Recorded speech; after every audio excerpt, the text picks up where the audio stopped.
Sitting next to me is Reverend Drew Miller. The two of us have been doing this for quite some time now. We're from 2020. Is that about right? Okay, so I'll let Drew do his own introduction in a second. But I just wanted to say thank you all for coming. This is probably the most attended event we've had. And for those that's your first time, the goal of this, when I started this program, is basically to show that when we're talking about topics pertaining to religion, people can come at it with different points of view, have different arguments, whether they be in favor of religion or not necessarily antagonistic, but like an alternative kind of view, or to show where a lot of the ideas within religion find their origins within philosophy, right? Because there's a misconception quite often held that philosophy and religion are sort of antagonistic towards each other. So one of the main goals of this is to dispel us of that myth. So thank you all for coming. The way it's going to work is I will, normally we have 3 people up here, but unfortunately our third professor could not make it. So I will be taking on double duty and talking about 2 different points. So I will give like a 10 to 12 minute pitch about Plato and his take on love. Then Reverend Miller will talk from his point of view, and then I'll give a third one. And after that is over, we're going to open the floor up to a Q&A. So while you're listening, if you think of anything, if you have any questions to ask, just jot those down or remember it, put it in your phone or whatever.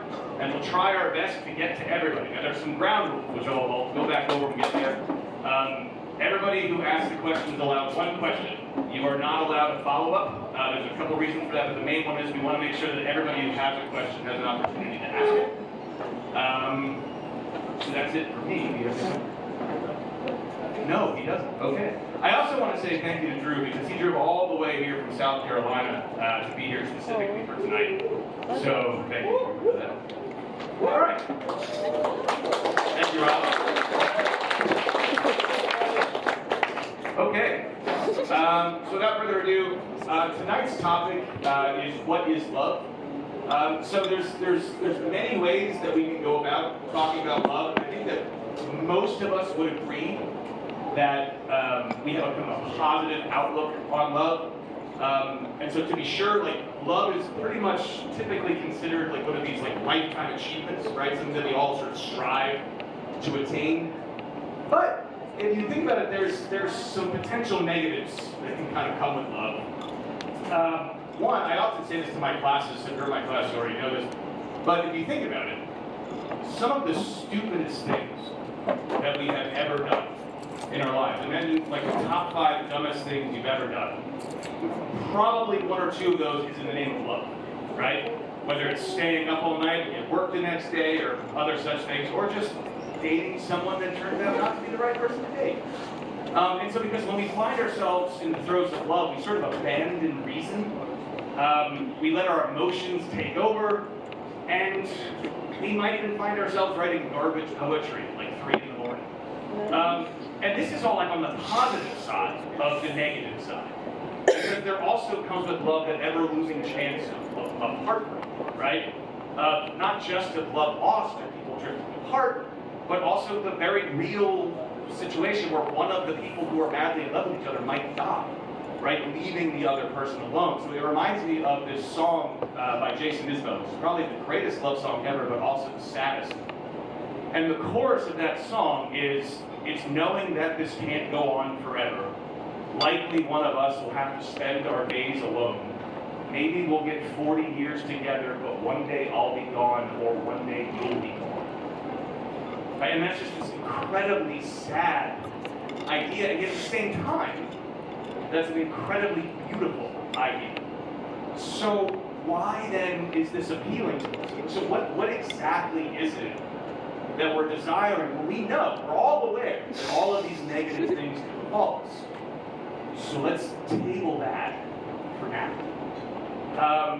Because on the other hand of love, it's not some sort of like romantic Romeo and Juliet idealized version. We've also probably all heard of platonic love, right? So what is platonic love? You're allowed to talk. It's not romantic? Is that what it is? You don't believe. No sex. That's right. Thank you. That's Dr. Ransom. Everybody. Well put, sir. So, yeah, so platonic love is sort of misunderstood, right? this is just a person that we're friends with. There's no sexual attachment. It's just like a friendship, just a pure, plain friendship. And while that's correct in some ways, what that's missing is for Plato, who is someone I study quite a bit. Platonic love is not just without the sexual component, but it also implies a very deep, profound love for the other individual. This is if we're talking about the love between individuals, this would be a very rare kind of love that we would experience between somebody else. And so, in a way, Platonic love actually is very romantic, and it is very erotic. Now, we typically think of erotic love as necessarily containing that sexual component, but for Plato, when something is love in the erotic form, it just means it's kind of transcendent, right? In a way, it's something that's very difficult for us to really pin reasons down on. And so I'm gonna walk you through Plato's understanding of what real love is and what the goals of love actually should be. So for Plato, it starts out like it does for pretty much everybody, is that we first experience love when we find that sort of attraction and love for the other person, right? We find ourselves just sort of hopelessly attracted to and like head over heels in love with this like very individual person. And there is a sexual component to that, Dr. Rizz. And so what ends up happening though is once we kind of stand back from that for a second, we realize that it's not this particular person, it's not just their body, right, that we love. But we then realize that, well, there's other people who have bodies that we find attractive. And I don't mean that in the sense like you love the person you love and then there's other people that you also find attractive. What I mean is that you come to realize that it's the form of the human body itself that you find appealing. Like we see this represented in art and things like this. So it's not this like individual person, but rather the body itself. And then once we step back from that a second, then it starts to get a bit more abstract because we realize it's not the physical aspect of this person or these people that we love, but it's rather their souls, their minds, right? That these are people who hold beliefs, that they have virtues, that they engage in, right? So we recognize the beauty of a person's soul, and as Plato would say, probably the person's mind as well. And we may actually liken this to that crazy time in the relationship when we stop seeing the other person as an object and start seeing them as a person, right? They're not simply there for our own gratification, but they're there as they are in themselves, and we love them for who they are. And then if we step back a bit more, we realize that it's not like this particular person's virtues that we actually find so appealing and so attractive, but we love the virtues themselves, right? We love these ideas like generosity and courage and charity and justice and all of these ideas that we really find appealing. It so happens that this person in particular happens to hold those ideas. And then we take another step back, right? So you can see how we're sort of going up the ladder, step by step by step. We're getting more and more and more abstract, and we come to realize that it's not just the sort of customs and laws and ideas and virtue within our society, but like all knowledge itself. That we start to realize that that is what's truly beautiful. Like this idea that we can come to know things about the world and how that knowledge informs the way that we act, the way that we sort of comport ourselves in the world. And then we realize that there's something going on there. So we can recognize that the object of our love might be knowledge, just in general. But that doesn't really answer the question as to what love is in itself, right? And so if we really, really think about it, we have to ask that question. What does it actually mean to love something? And so for Plato, he asks this question. He's like, so I'm going to say that, so Pamela's here. I'm not going to point her out, but it's pretty obvious what she's at. I think, so, Where? So I tell this in my class all the time, but I am not a food lover. I love the foods that I like very, very, very much, but I'm a very, very picky eater. Pamela is what's probably called like a foodie, right? So she loves, when I say that Pamela loves food, she loves all kinds of food. She likes different combinations of things. She likes trying new foods that she never had before because the experience of trying that new flavor is something that she thoroughly enjoys. So to say that I love food means that I have to love all of it. Now, I am a music lover myself, so pop country doesn't count, but I love music. I love experiencing new kinds of music. I love hearing songs in different ways. So it's not the particular songs that I love, but music itself, right? So it's the abstract of the idea of music that I love. So to say that you're a lover of something requires that you love all of it, right? And that's a very difficult idea for us to sort of wrap our heads around, because we typically think that when we love somebody or something, there's like aspects of it. There's like singular things like I love this part and this part and this part. But to really say that you love something or someone would mean that you have to love all. Right? Otherwise, all you're doing is just making a list of the things that you like, and then that's sort of reflected back upon you. It becomes very selfish in a way. So for Plato, what it really comes down to, what love actually is this desire for beauty. Not beautiful things, but to desire to experience beauty, to experience the good, to come to understand the good. And once we experience something like that, like once we experience real love, then, as I just mentioned, we recognize just how unimportant and selfish our typical understanding of love is. Because for most of us, and I'm not faulting people, because everybody is probably guilty of this, but we all, when we think of love, we typically think of it primarily as wanting to be loved, right? To feel that kind of affection. But really, love should not be about us, right? To say that we love something, we need to stop thinking about love as something that is given to us, but rather we need to start thinking about the act of loving itself. So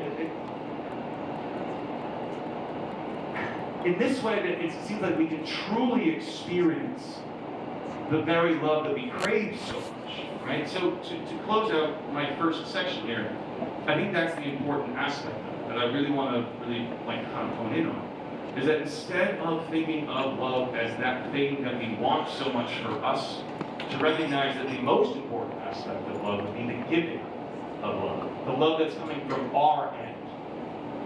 So on that note, I'll pass it over to Bob.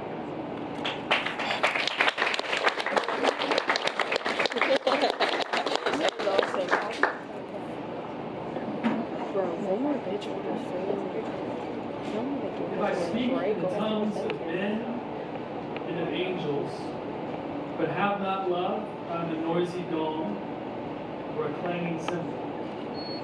And if I have prophetic powers and understand all mysteries and all knowledge, and if I have all faith so as to move mountains but have not love, I am nothing. If I give away all that I have, and if I deliver up my body to be burned, but have not love, I gain nothing. Love is patient and kind. Love does not envy or boast. It is not arrogant or rude. It does not insist on its own way. It is not irritable or resentful. It does not rejoice at wrongdoing, but rejoices with the truth. Love bears all things, believes all things, hopes all things, endures all things. Love never ends. As for prophecies, they will pass away. As for tongues, they'll cease. As for knowledge, it will pass away. For we know in part, so we prophesy in part. But when the perfect comes, the partial will pass away. When I was a child, I spoke like a child. I thought like a child. I reasoned like a child. When I became a man, I gave up childish ways. For now we see in a mirror dimly, but then face to face. Now I know in part. Then I shall know fully, even as I have been fully known. So now faith, hope, and love abide, these three. But the greatest of these is love. Talking about love from the Christian perspective is a tall order, because love is the essence, the heartbeat of Christianity as it explains itself in the Scriptures. I thought there's probably no better way to describe it than with that lovely passage. That's St. Paul writing. It's often read at weddings. If you go to a wedding, you may hear this read. It's not actually about romantic love specifically. It's actually talking about conflict in community. That's the context in which Paul brings this up. This is what love in real life looks like. What love in a broken world with broken people looks like. And it's beautiful and hard. So, love in the Christian tradition. What does love mean? And why is it so ultimate? Why is it the center of Christianity? I give it 3 reasons, because I'm pretty sure that's what you did. 3 reasons. The first is that love is the source of everything, according to the Christian tradition. Love is the source of everything. Second, love is the telos, or the conclusion of everything. And third, love is the force by which all things move from creation to consummation, or to its conclusion. Love is the source, love is the telos, and love is the force by which motion happens from one end to the other. So let me unpack this a little bit. The first, love is the source of all things. So immediately your mind might go, if you're a Christian or if you're attempting to read the Bible, St. John says that God is love. God is love. What does he mean by that? A lot of things that he means. Of course, you can say his character is loving, his disposition, the way in which he interacts with his creation is loving. But even more fundamentally than that, the Christian understanding of God is relational. The concept of the Trinity is that there are 3 persons in God. That is, there's a relationship present. There is love present from before creation. A love that predates and pre-exists. All that is created comes out of that love. Augustine says that in response to the question of why does God make the world, which is a great question, by the way, to ask a Christian, Augustine says the best guess he can proffer is that God's love is like a fountain, always flowing from Father to Son, Son to Spirit, Spirit to Father, always in motion. And it is no fault of the fountain if it overflows from time to time. That creation is the overflow of God's love, such that there might be more to love, and more that might be. Love is the source of all things. You can see that in Genesis if you read the creation narrative. Every time God makes something, he steps back, looks at the thing, and what does he say? He says it's good. It's good, over and over again. At the very end, when all is made, the 6th day, he says it's very good. There's love present in his creation, in each step of the process. Love is the source of all things. Love is also, secondly, the telos of all things. It's the conclusion of everything in the Christian understanding of things. And first of all, it's the conclusion of humanity. It's the high point of what humanity is intended to be and what it could be drawn to be. When Jesus is asked, what's the greatest commandment of the law? In other words, what do I need to do to be fully human, to be fully right in the world? He says, it's to love God by your heart, soul, mind, love God completely. And second, love your neighbor as yourself. Love as the culmination, the purpose, the highest of humanity. But not only is love the telos of humanity, the goal of our existence as Christianity understands it, but it's also the goal of all of creation. Look at this kind of bizarre image right at the end of the Bible. We started at Genesis, looking at Revelation. We have this image of the heavenly Jerusalem, the city, this is all metaphor, descending to earth. It's a cube. It's the same, which is weird. I don't understand why it's a cube. Except that there's a sense of perfection to it. And it's descending to earth. The imagery that John, who wrote Revelation, is using is trying to communicate that the end of all things is God reuniting with his creation. God joining the world that he made in joy, in delight. The conclusion is hinted at in Revelation. It's a wedding ceremony between God and what he's made. Love as the conclusion to everything. The thing that everything is moving toward. So love is the source. Love as the telos, or the conclusion. And third, love is the means by which all things move from the beginning to the end. The force which moves all of creation from its source to its conclusion. Now, of course, our love for one another and for the earth can participate in that motion. It can be part of the process by which things are moved towards completion. Christians can do that. But ultimately, the true force of love that moves creation and that is driving all things back to God's purposes for them is love itself, is God's love continually extended to his world, to his people. God's love wooing and drawing and healing and forgiving, and moving a broken world back towards the wholeness that he intended. Love is the source, love is the telos, and love is the force which moves creation towards its culmination. And of course, that force moving all things by love is most evident in the life of Jesus. This is what Christians believe Jesus is the love of God made manifest. The presence of God revealing God's love for the world. I mean, I think often the portrayals of Christianity that we get, especially the Protestant side, sound or feel more like God hated the world and his son had to step in order to make sure he didn't destroy it too quickly. He will destroy it later, but just, in the meantime. But of course, that's totally opposed to Christianity as it had been understood from the beginning. Totally opposed to the biblical picture of Christianity, in which God so loved the world that it was God's love that compelled him to send his son that it might be moved towards its culmination, moved towards wholeness. The love of God acting in a broken world to bring it towards its purposes. That's why talking about love as a Christian is so different, is that it's tied up to everything. It's connected to every piece of the story as Christians understand. Love from the source, love the force that moves it, and love the culmination. So what is this love? What is it actually? That's the question for tonight. I think that the best way to understand love is as a commitment to the well-being of the other.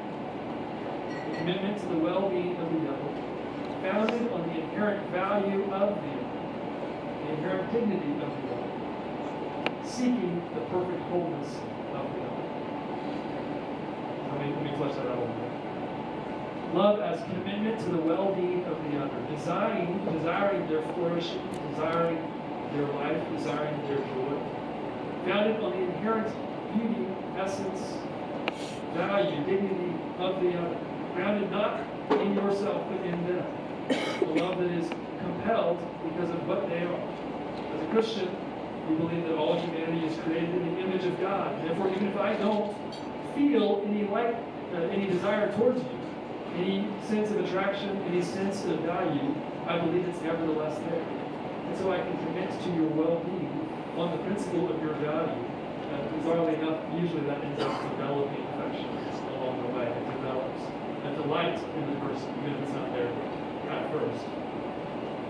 Love is the commitment to the well-being of the other, founded on the inherent beauty, essence, dignity of the other, towards the wholeness of the other. Love is not content with where someone is.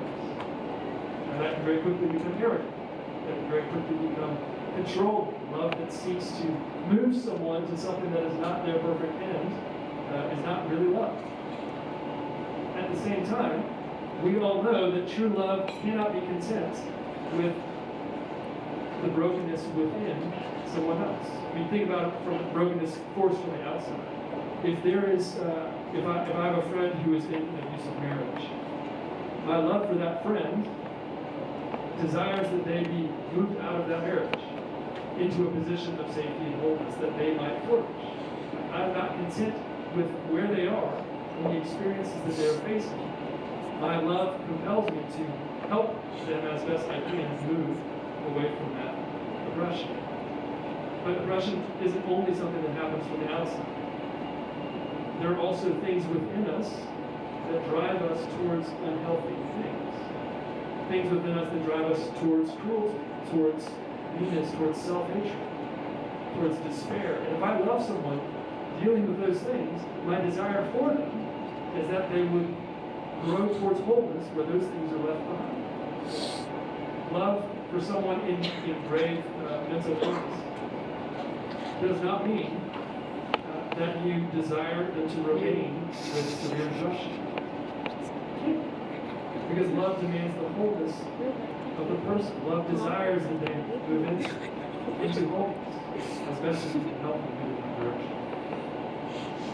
And moreover, the Christian believes that not only are there things outside of our control, external and internal, but there are also things that are under our control, that we press forward, that move us towards greater health, that diminish our humanity. This is what Christianity would call sin. Those things which turn us inward on ourselves and away from the life for which we were created. And so love, as Christians would understand it, would see that as a diminishment of the person.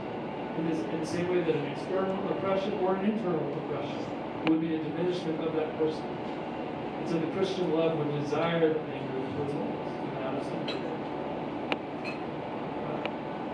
Is Christianity, this love, I've mentioned this already, but the relationship to delight. I think delight in the other is important as a component of love, but it's not always present when you start loving someone.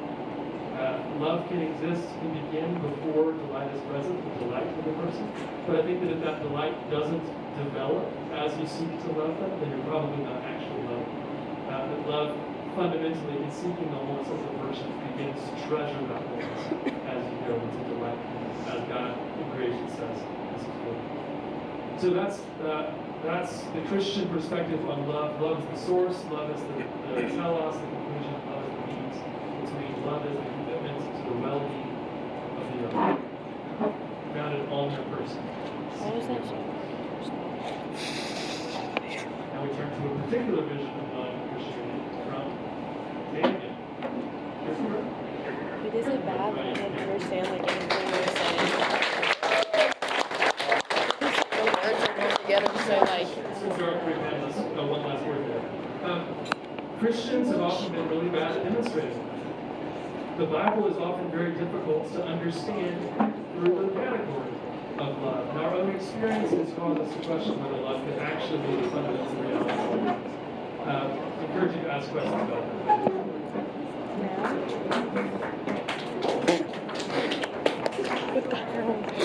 So we had a running joke earlier that I was going to switch over to this because it's supposed to be somebody else. Okay. Hey. No, I'm representing myself still, not unfortunate. No, there was a running gag that the first time we ever did this, I'll let you guys in on what to see. I suggested a point of view that one of the audience members did not like, and her response was that she liked the fact that Christianity stayed rock steady, didn't move. So I thought it'd be funny if he did. All right, so I want to start off by saying some other views here before I get into Kierkegaard, because as we are now in the Christian world, we get to the modern era, there's a number of philosophers who talk about love, and most of them, again, are talking about love in a very positive way, ways that we would typically kind of relate to. But some don't. So I want to kind of set the stage first. So Francis Bacon, for one, his essay on love is, if anyone was in my love class, you know this, his essay on love is about 2.5 pages long. And he basically just says that he pities anyone who finds themselves in the throes of romantic love because they have obviously abandoned all reason and their lives would be all the worse for it, right? Schopenhauer, who was a sad man, was so pessimistic that he said romantic love can only be explained by the fact that it's nature playing a trick on us to sort of force us to procreate, because otherwise, if we thought about the idea of having children for half a second, we would realize the financial costs we would incur would be not worth it whatsoever. And I want you to think about that. If someone said to you, you can have kids, but you gotta put $500K up front, like nobody's doing that, right? And so Schopenhauer just thought about that. He's like, so why do we have kids? Because nature's tricking us. But on the other hand, we have other people who think about love in a significantly more positive way, but also take a different look at it, right?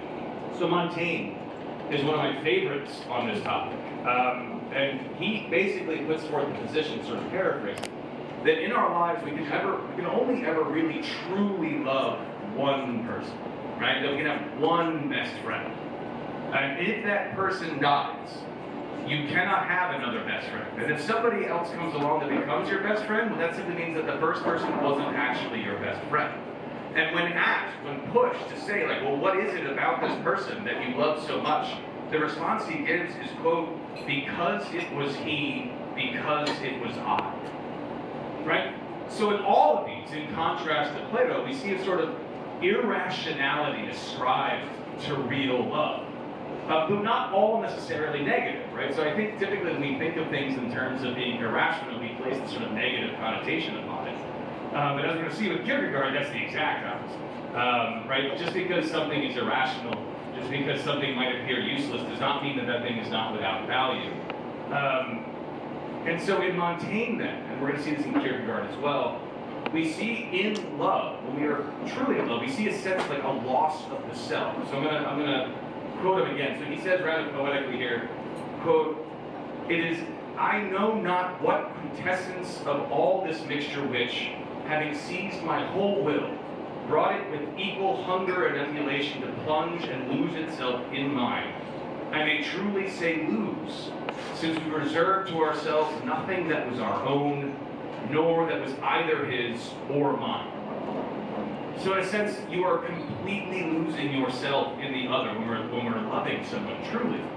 But then the question becomes like, what would ever possess us to do this? What would ever possess us to descend into this kind of madness where we're sacrificing all aspects of our identity? Why would we sacrifice ourselves so completely? And if we do that, why would we call it love?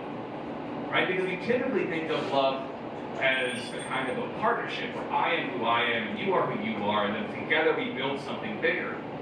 But when these individuals are speaking about love, it's almost as if we're giving up every aspect of ourselves. And maybe that's because that's precisely what love is, or what love is supposed to be, which is the sacrifice. It's the giving. And this is my sort of intro into how Kierkegaard understands love. So Kierkegaard has this really great way of talking about it. Kierkegaard describes love as a debt. Now, I should probably take a step back and say that normally, when we go into debt, a debt is something that we owe, and Kierkegaard agrees with that. But the typical way it goes is that somebody gives us something, and then we owe that person that which we are. But for Kierkegaard, you're going to want to reverse that. For Kierkegaard, he says, it is when I give love that I go into debt. So in loving someone, if I'm truly loving someone, I'm truly giving, I must continue to love that person, right? It's almost like saying, when I voluntarily give all of this to you, I am making a commitment that I will continue to do that. And I can't ever really get out of that debt. I can't ever really repay that debt that I put myself into. So I move further and further and further into a debt that can never actually be repaid. And the weird thing about it is that we don't want it to be repaid. We don't want to come out square or even. Because I want you to imagine that scenario. Kierkegaard does talk about this. He says, imagine like you're in love with somebody, right? So you have your romantic partner, and then you plan, you orchestrate the most amazing Valentine's Day that you could ever think of doing. You have done things so incredible that every single one of your friends is now angry at you because they could never possibly live up to the magnitude of the Valentine's Day that you gave to your partner. Now imagine you've done this and your partner's like, wow, that was incredible. And you're like, you're right, you're welcome. My debt is paid. I will never do anything for you ever again because now we're square. Now we're even. I mean, that's like the opposite of what you're doing, right? When you do something that profound, when you give that much to somebody else, it's almost like you're saying, and by doing this, I am now in your debt forever. I am showing you that I am going to be here forever. And you're not doing it in expectation of return, right? Because that would be even weirder, right? To say something like, well, I did this amazing thing, you're welcome, but now you owe me. Like, what did you get me for Valentine's Day? And if you didn't do it this year, that's okay. You now know the standard. Next year, I expect pretty big things. Right? That just seems the opposite of love. And yet we do think about it in terms of it all the time. When we think about love, we often think, and Kierkegaard's going to say completely incorrectly, what is in it for me? Like, I'm going to do all these things because I did them. Now you have to reciprocate that. You have to return that. And he just thinks this is completely backwards. So it cannot be about what is owed us. But rather, again, as I talked about at the beginning, it has to be about the object of our love. So to truly love somebody else is to sacrifice all that we are without any hope of return. To quote one of my favorite bands, we have to swim until we cannot see land. You're just out there by yourself, completely sacrificing all that you are, and as a critique, I guess we could say, a gentle critique of Christianity. And it's not mine, just for the record. So if you have any issues with this, take it with Kierkegaard. Kierkegaard thinks that this is perhaps what is lost on most Christians.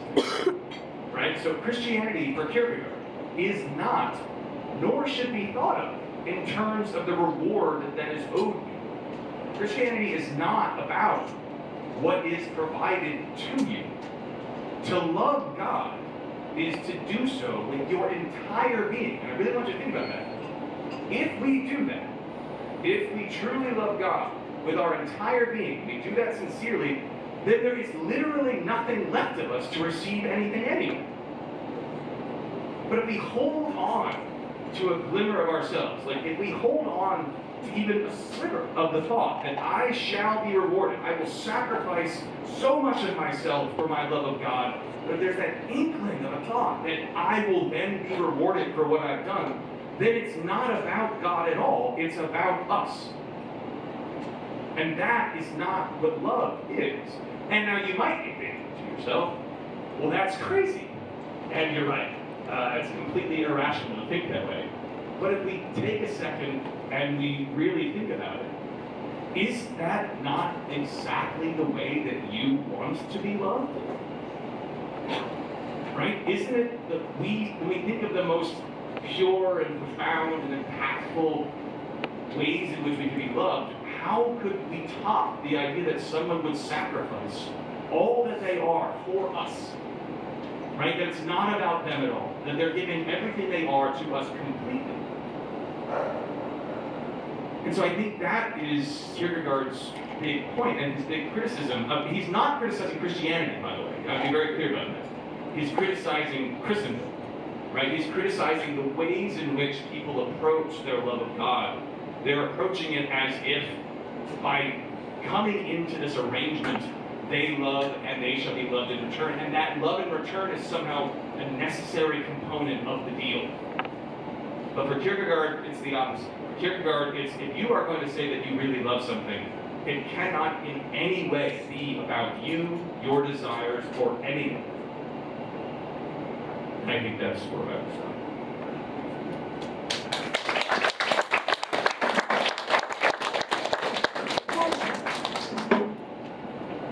Okay, so what we're going to do is we're going to take a quick 5 minutes in case anybody wants to grab a drink or something like that. And then we're going to come back for Q&A, so if you guys want to get your thoughts together, and then we'll do that. Sound good? Yes. I would think your order was actually it would be like a lemonade. I like it. I have some fries. Something about what? Socks? I need them. That's why you got all the flip-flops. You don't have no Caitlin has plenty of Take them. We can have them. My husband likes the brown. Yeah, you usually wear those. Because I don't have any other shoes, bitch, except for these. And like, tennis shoes. gym shoes. There's not That's very. the lineup. Maybe they all just I need like another pair. I need like a pair of like, not. I don't want Vans, but like Something type like of that. sneaker. That's why I got the Golas, but they're like so I thin, can't but wear I love them. I can't just get them. Really? No, I tried them on. Would you get like high tops or low Hell tops? no. No, definitely not high tops. Definitely just like some shoe I can just like. I don't know what shoe I would get though. Like Adidas. I feel like you should get like New Balances or something. I have New Balances. You don't like them? I'm not talking about that type of sneaker. I'm talking about just like a white, like basic. thinking about love. I don't know how to explain it. Like when you really think about it, it freaks me out. I don't believe it. I don't know if I believe in love, obviously, but like Yeah, I don't know. I like the Reeboks. You should get Reeboks. Those are cute. They're like, I think they're called like I don't know. Club C. That you could love somebody so. I like them. I like the green I mean, obviously, I believe that. Yeah, like I believe that, but like, I think that it could happen to me. Oh, I think so. Yeah, that's what I need to do, and I I just also don't need to think get that, my like, estimates like, in there, like, before that's I fine. die. Like, Yeah. it's So okay. hungry. Me My too. mouth is getting that like taste when you like have it. What is that? Like it just feels like nothing. I wasn't that hungry this morning. Today was my dude. Literally, I was so happy this morning. So it was my last day to redeem my 2 free Chick-fil-A's. Last day, like I had to get them. You got 2? Yes, and like literally, I was so late, and I was like, I'm not gonna make it. And like literally, I had 5 minutes, and I like went and got it and came back. I was on time. I was like, and I ate both of them bitches. I think I have rewards, but I don't know. I know I had 1 sandwich, but I don't know if I have more. I just use my rewards on something. I never let them go off. I used to, but I don't anymore. I mean, I have 180 like and I have a drink, a bev, and a chicken, a deluxe sandwich. I don't like the fried chicken. I don't know how things are. Yeah. Oh, I did just get a free fry. Wait, what? It expires in 3 days. Though. Oh, you're just talking about that. I was like, where is the fry? But that, I like, got it from the owner. I also don't think he treated you well enough to fuck me.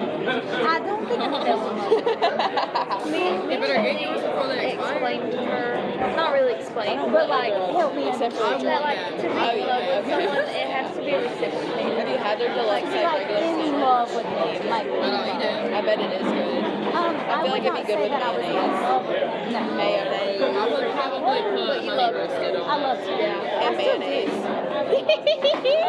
Mayonnaise. I loved him as a person, and I still do. And I will Okay, always where love the him. fuck is Pam? Yeah, and I think that's what happened. But who is it? The girl with the brown, the short brown hair, the clip. Yeah. Maybe it is the same girl that was so long. That's what I should have. That was a thing. I was not expecting that, but I'm mad. Dan, what are you doing, Nate? Like, he said I'm totally she had like pink hair at one point, so I was expecting him to be like a baddie. Maybe it's not the same. No fucking. Yeah. Alright,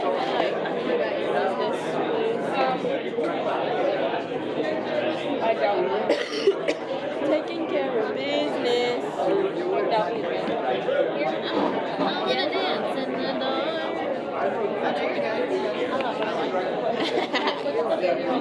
You're a fucking freak, bro. You're weird. Stop.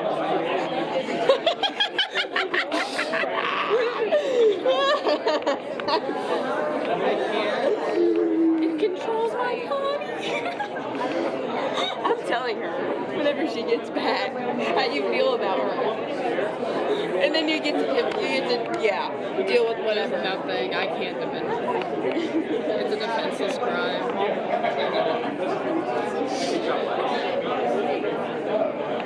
I'm ready for this Q&A. I'm ready for a freaking I'm ready to see if somebody actually asks a damn question. Because I checked out. No. Oh, he doesn't? No. He opens it up. Yeah. Do Open her up. All right, so we're going to start with You have the Q&A. floor. The way this works again, if you have a question, just raise your hand. I'm going to try the best I can to keep the queue going. So does anyone have any questions? The way it can work, you can ask me, you can ask him, you can ask both of us. You can ask Dr. Ransom if you want to. Wrap it up. Any questions, or do we just nail it? Oh shit. Oh shit. Y'all ask a fucking question right now. Plato.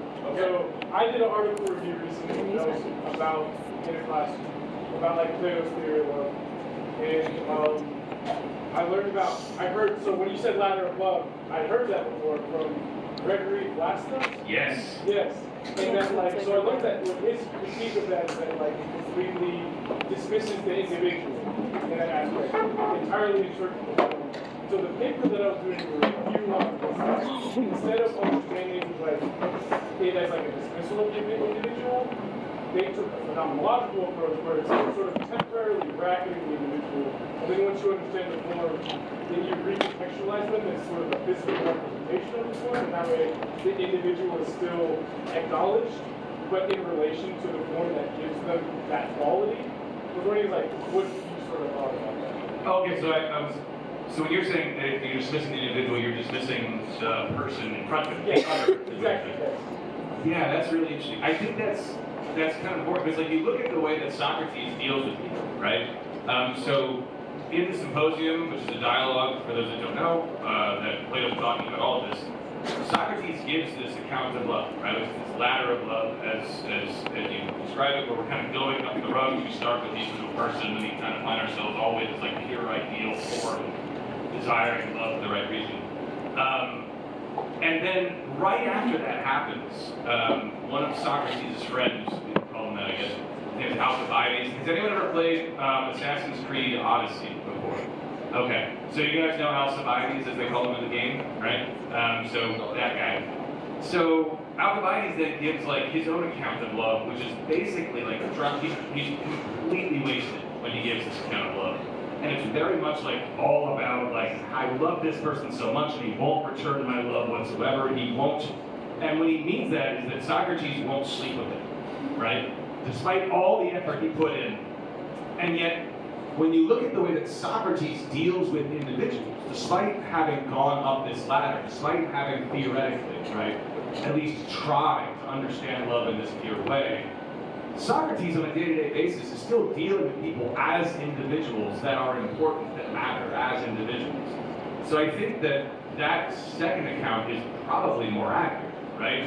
Maybe not if we're looking at it in the pure, just we're talking about the ladder of love, because in that sense, yes, right? If we stop right where Socrates stops his speech in the Symposium, then yeah, we end up in this very abstract understanding of love where we start with the individual with a sort of like kind of cast aside, as I think you put it. But then we look at the way that Socrates deals with people after, right? It's almost like we're being brought down back to earth, where we're like, okay, if we examine these forms and understand this, we still have to apply that to the real world. Socrates still does that, right? So I think that's actually, who wrote the second account?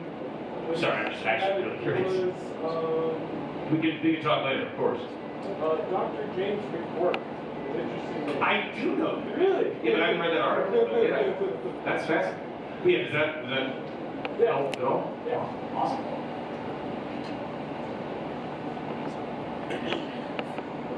Yes, Dr. Eden. Is it ever Oh, that's needed to be done.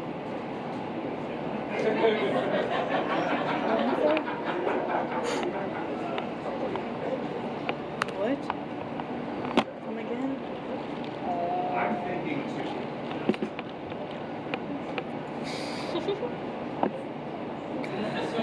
So the question,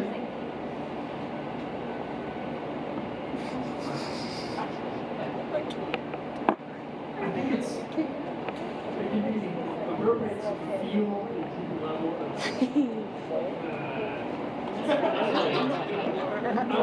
I think not hating a creative thing. So there's no real way to hate a non-being. I guess you could try, but it's not a paradox. When Augustine talks about what good and evil are, good is based in creation. God creates, and so good is an ontological thing. It is not simply a quality of some created things and others. Just the essence of all created things is in fact good. Evil is the diminishment and undoing of created things. And so I think it would be appropriate to hate the process of the undoing, but even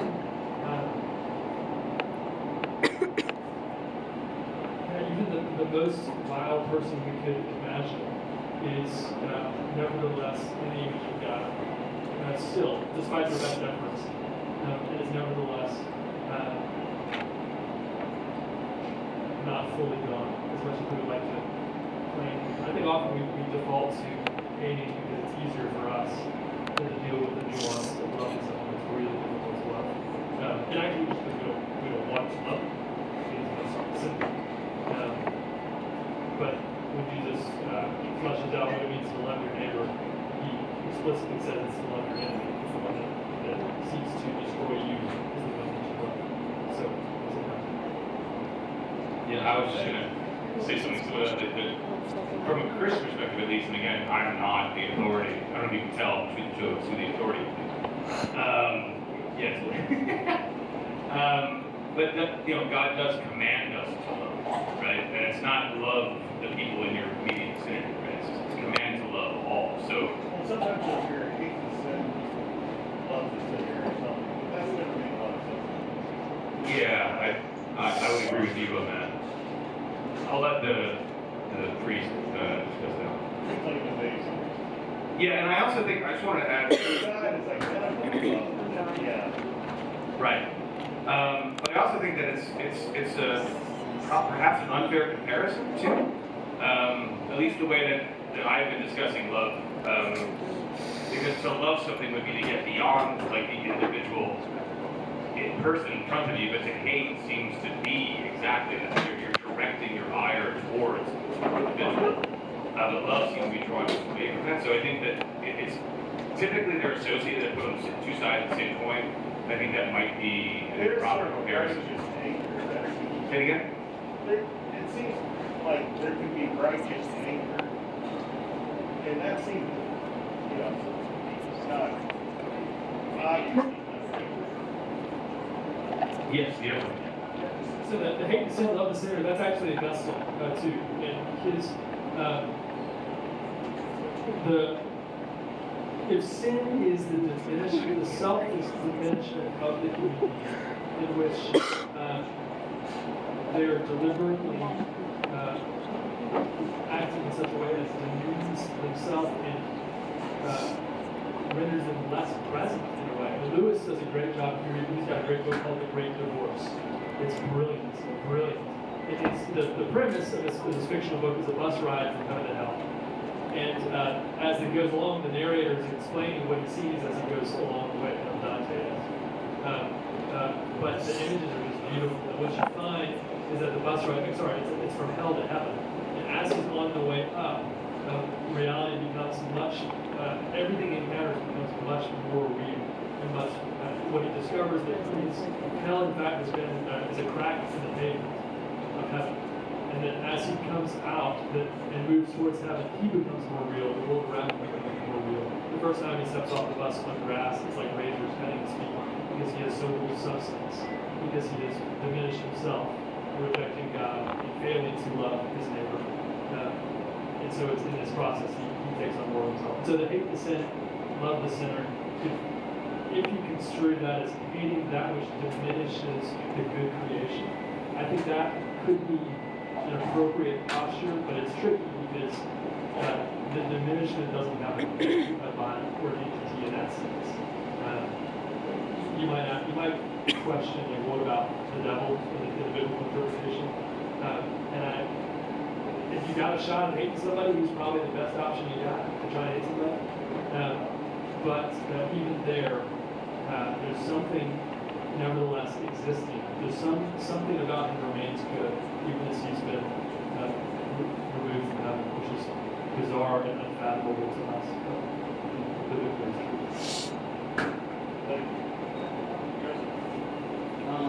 With talking about hate, is hate, I don't know what the right word is,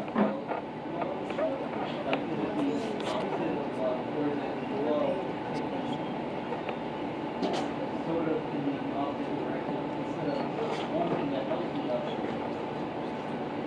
dislike the other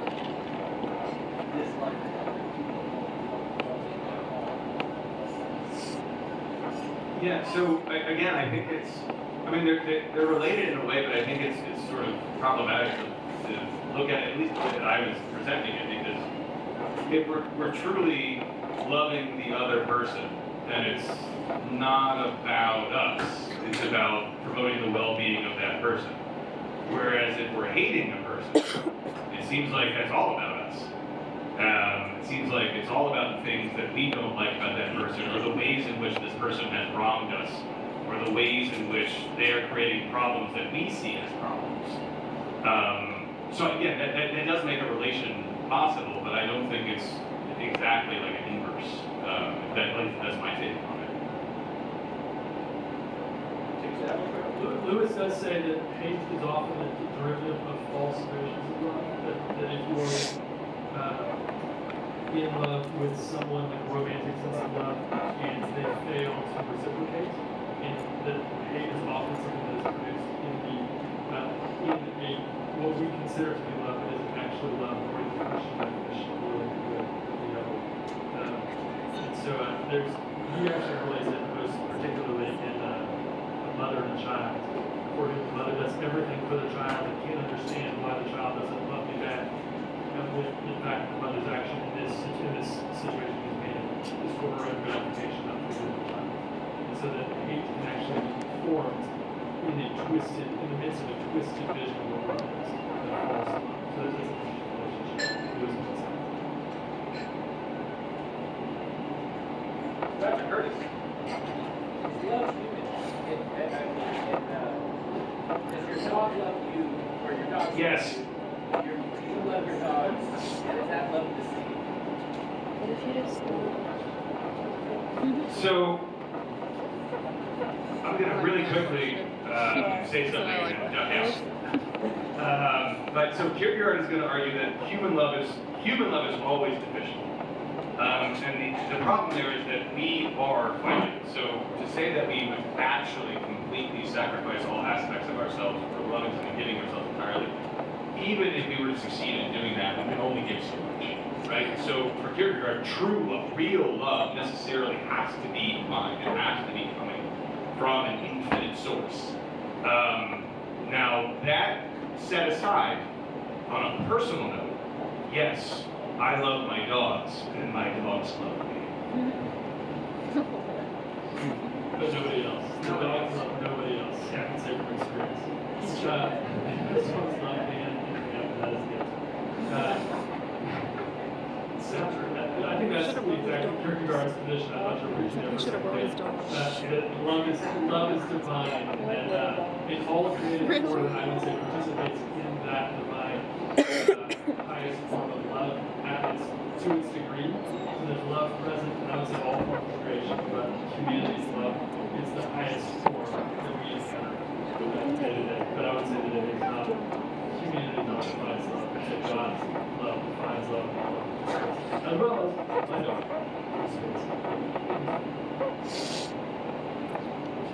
All that. Yeah. This is a question for the priest. So I want to make sure I sort of understand what you're saying.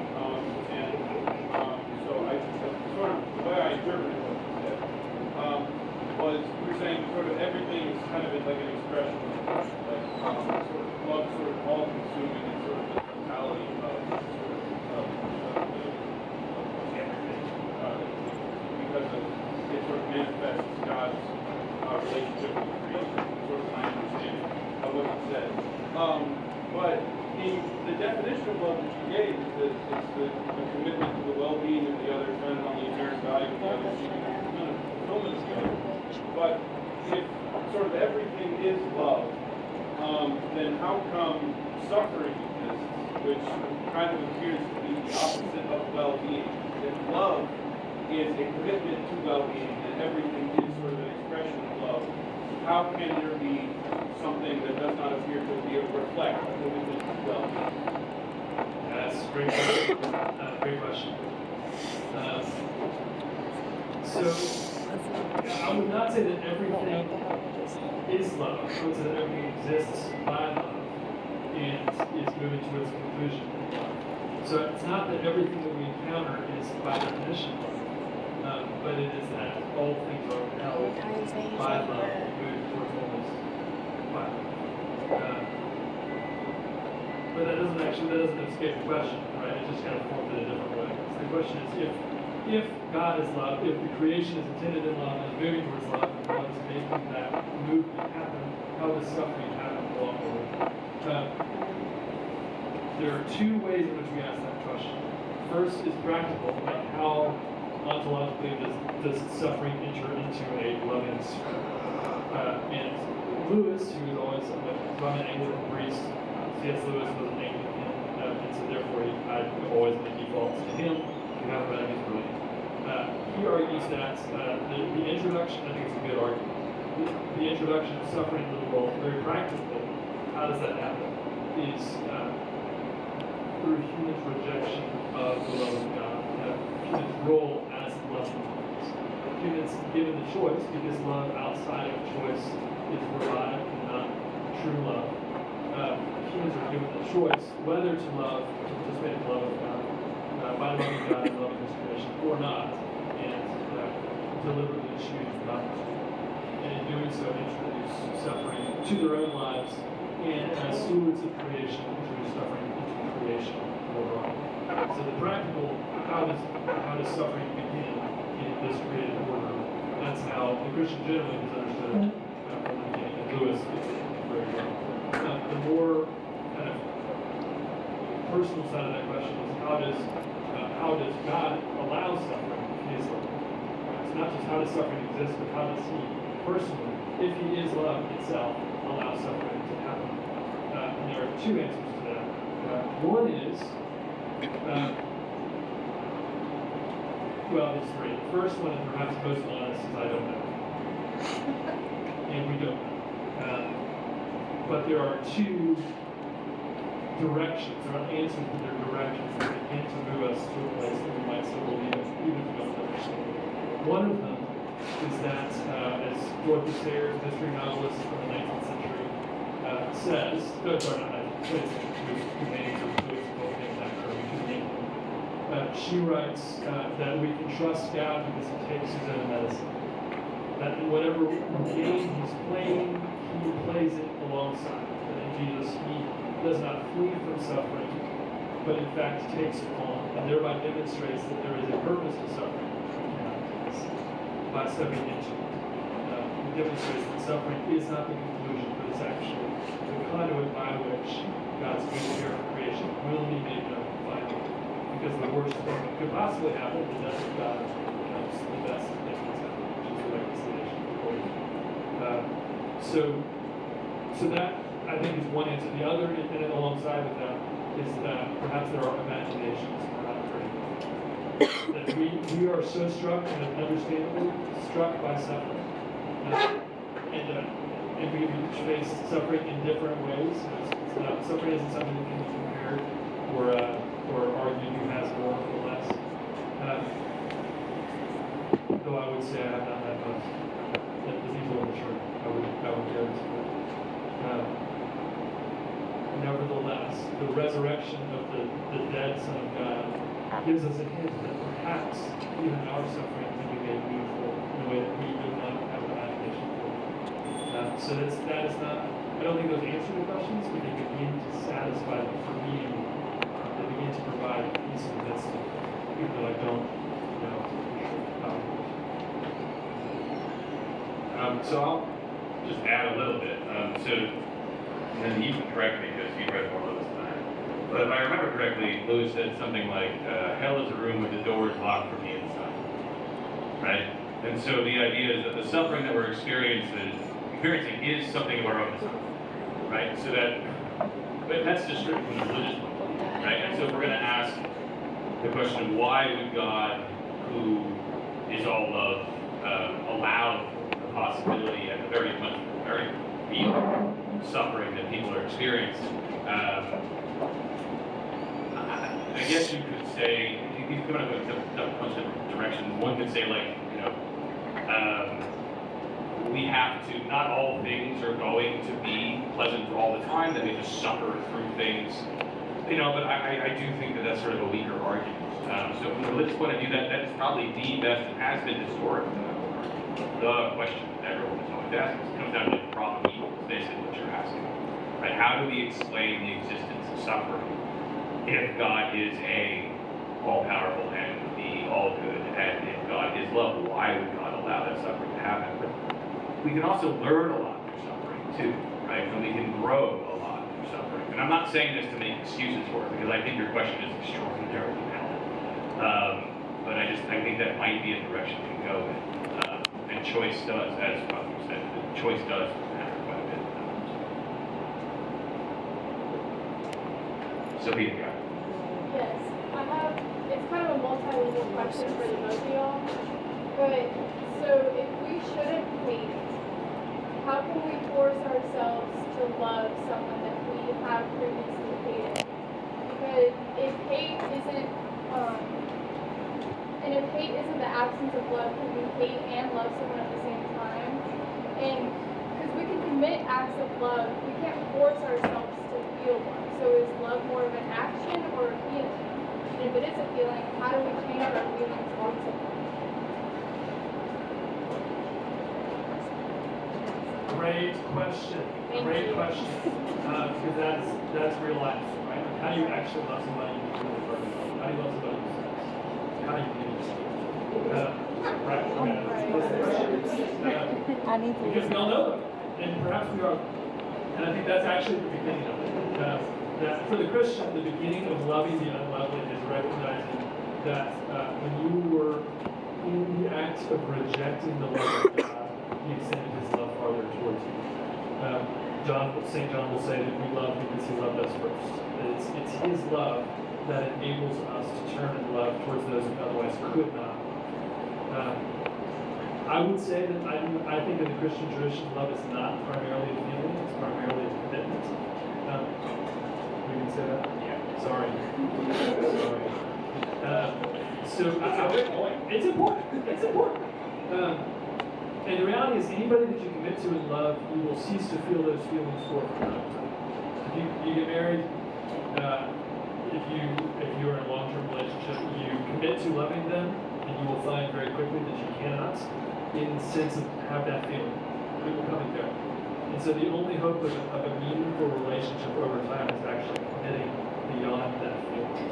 I mean, what again, Lewis will find, it says, is that as we commit to the well-being of the person, we will find growing in us the delight in that person over time.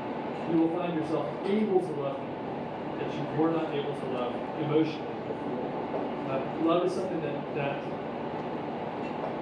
the highest form of love incorporates the totality of the love. The whole person is given in love. Your emotions as well as your will, as well as your life. In loving someone else, the highest form of love is that all. That's when Jesus says the highest commandment of the law is love God with all of your heart, soul, and mind. That's what He's getting at. Is that the truest form of love is a full love of the other, which would include the emotional sense of it. But love can begin without it. It can grow into it. Love does not mean, therefore, that you must like someone to start that process.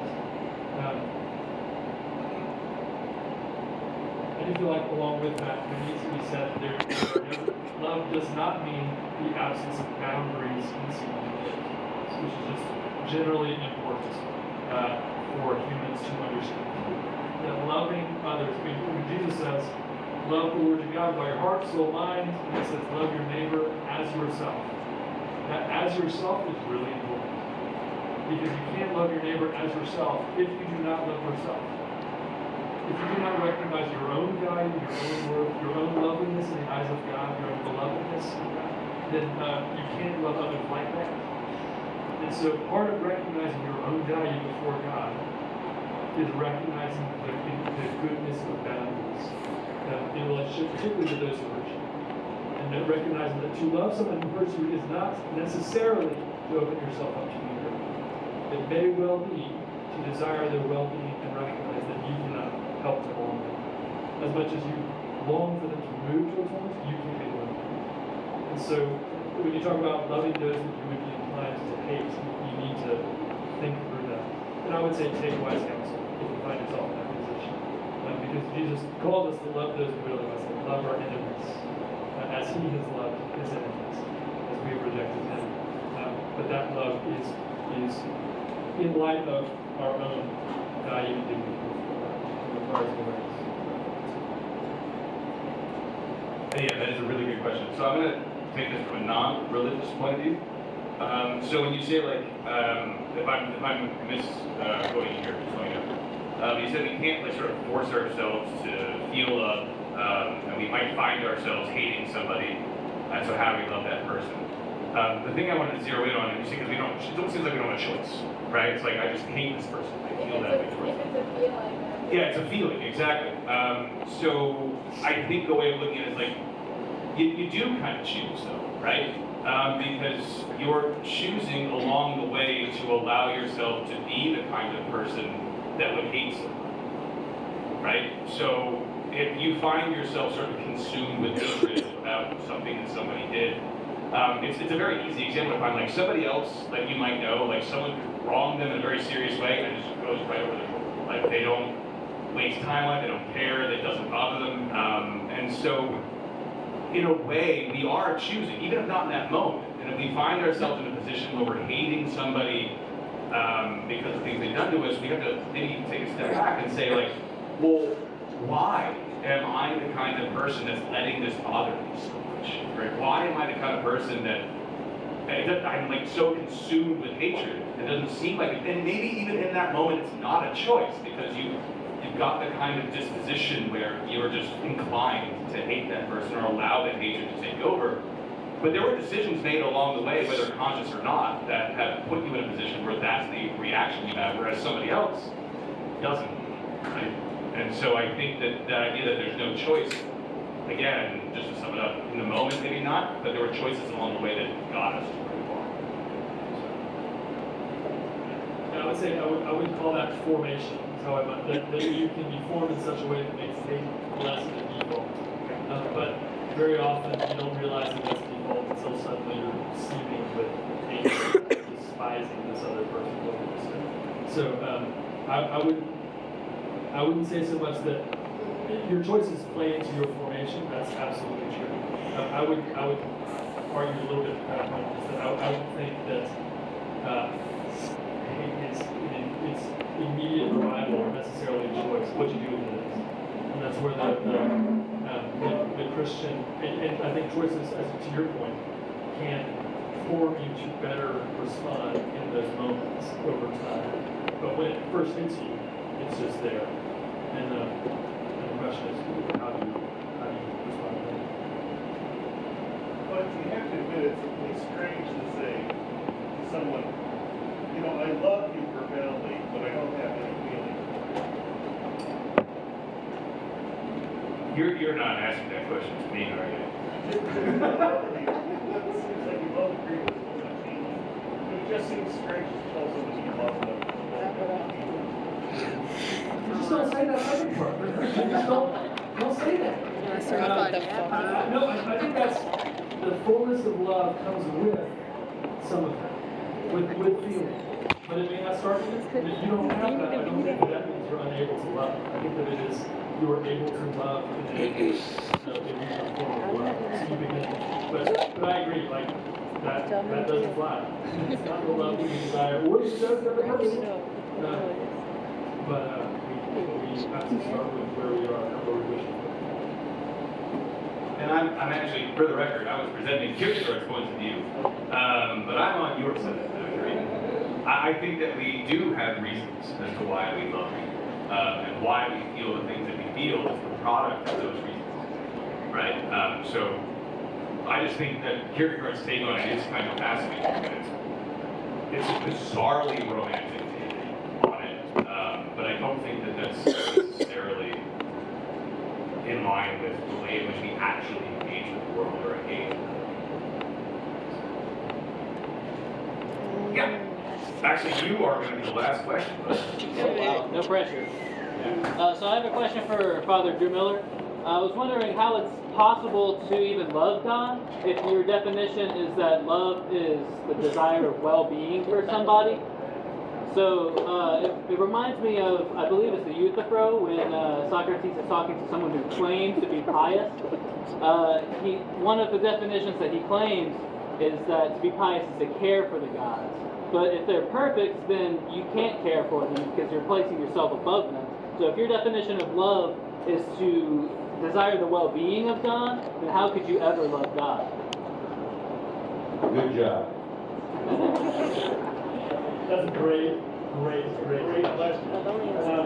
I was, that's good. I mean, in my framing of love, in my mind, I was definitely thinking primarily towards other created things.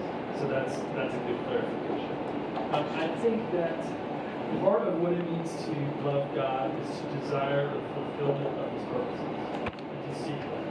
And so it's not exactly the same as desiring their well-being, but it is the sense of desiring that their fullness be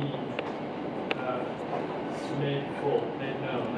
Not made full because it's already full, but made known throughout the creation. It's pursuing His purposes. So it's not exactly the same thing. I think it's parallel, but that is a great question. I mean, I got a 3-hour drive home tomorrow to try to Thank you, that's awesome. You lived up to the pressure, man. That was incredible. Yeah, well done. All right, everybody. We are done for tonight. But here's the deal. Don't anyone wait. So if anyone does have any further questions, they want to talk to either about Drew, myself, or Dr. She ready to Ransom, go. who made She something ready to earlier. go. So we'd be happy to hang around and talk with anybody. We also have Dr. Fry here, Dr. Eaton, Dr. Curtis. So just ask any question you want, but after that, we are done. Thank you so much for coming. We'll see you guys next month.